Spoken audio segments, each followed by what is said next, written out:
Hi y'all, my name is Mr. Chao and welcome to Chao Time. I am finally back for the fourth part in my four-part mini-series on chronographs. This is the Omega Speedmaster 1957 Broad Arrow. It's a really beautiful watch that I think is going to go up against the other watches quite nicely. And because it's the most expensive, it should, in theory, score highest in the total score. So let's see what happens. We'll start with the form, function, and feel of the case and bracelet. The 42mm stainless steel case is, of course, the classic Speedmaster Pro design, with the exception of a slightly taller case back to make room for the automatic rotor. The mid case has a mix of polish, straight brush, and radial brush. The brushing is very fine. All finishes are well executed and have clearly defined edges between. None of the edges dig into my skin, and the case sits well on my wrist. The bezel is engraved with the tachymeter scale and filled with black paint. The paint has not flaked out, and of the models I've seen for sale, it does not seem to be a problem. The chronograph pushers both engage with a clean and crisp click. However, the crown is not as easy to use. There is a gasket which makes the crown pretty difficult to turn, and it doesn't stick out far enough to have a good purchase on it, even with bare fingers. It is well sized though, and the knurling does help in its use. Finally, it has an Omega logo embossed on top. The sapphire crystal has an AR coating and is boxed. The inside of the crystal is also boxed, making the distortion minimal from most viewing angles. On the opposite side, there is a large sapphire crystal to be able to see the movement. The bracelet is attached via solid end links, and the bracelet itself is a faux 5-link bracelet alternating between vertical brush and tiny polished links and polished sides. It only pivots on one side of the link and is held together by a pin and collar system, which is unfortunate. Finally, the clasp is a double push button deployant, fully milled, and has a single micro adjust hole. One is still better than nothing. The surface is beautifully and deeply engraved with the name and logo. 9.5 out of 10 for form, 7.5 out of 10 for function. Let's move on to the gorgeous dial. It's hard to miss the blued elements on this silver-white dial.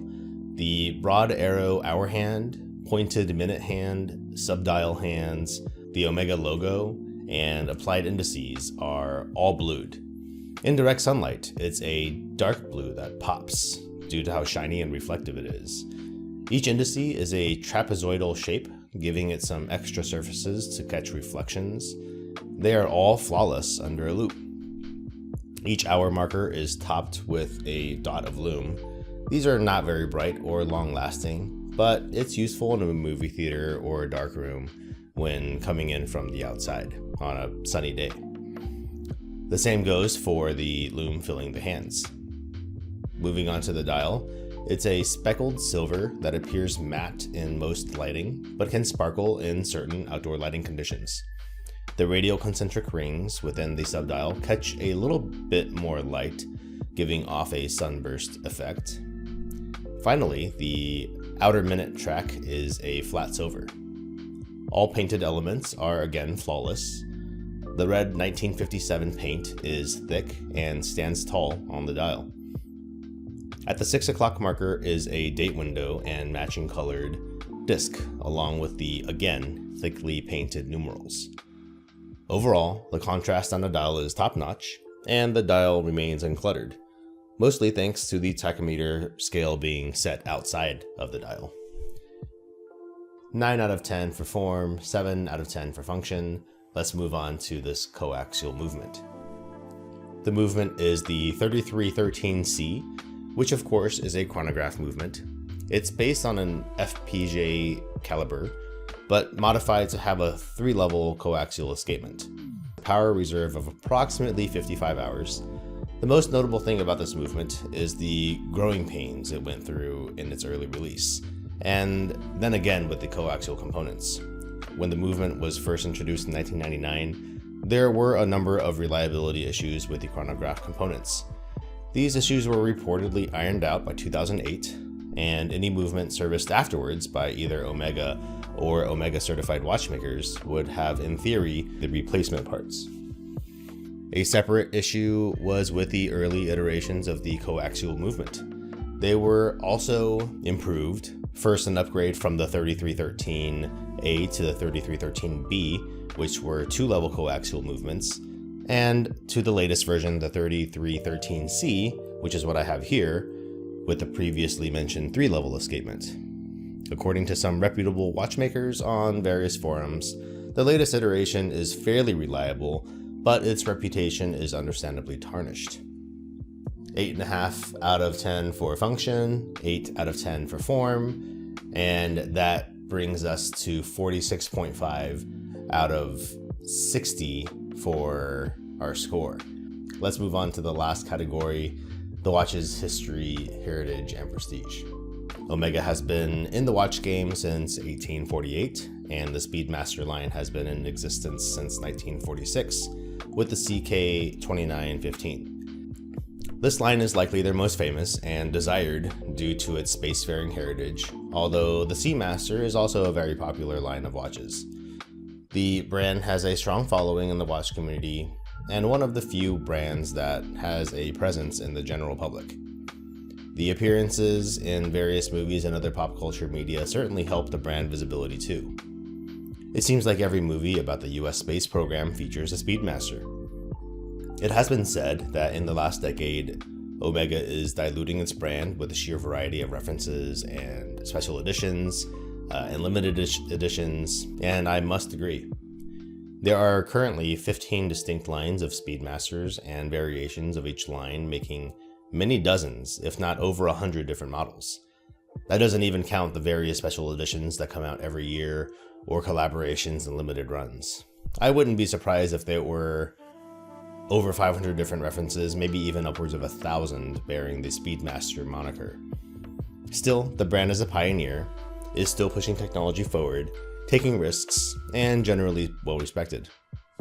As such, it earns an 8 out of 10 for brand heritage and prestige, bringing the total score to 57.5 out of 70.